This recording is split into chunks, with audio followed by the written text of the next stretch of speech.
To install the Schaller S-locks, you'll need a 3mm Allen key and a Phillips head screwdriver, as well as the strap, obviously.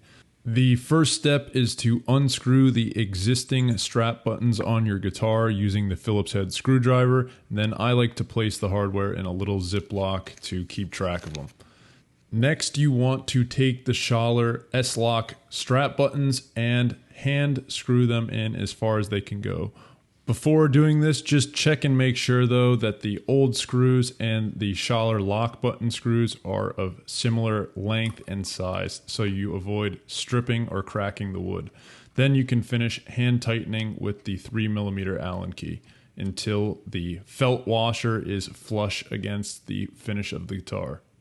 Continue on and do the neck side strap button as well and replace it with the Schaller counterpart.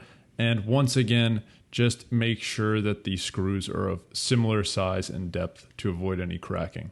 To attach the strap locks to the strap, first insert the pin through the back end of the strap, making sure that the open portion faces up towards the strap material.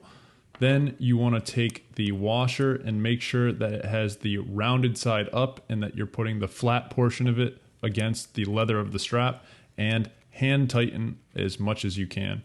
If you really want to cinch it down, there is a little set screw that you can use to further tighten it, as well as a little through hole where you can stick a tiny little Allen key to get more leverage and really tighten it down.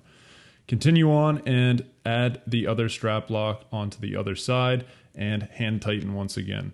Finally, to attach the strap locks to the guitar, all you do is you just slide that open portion onto the strap button until you hear a little click and it should lock on.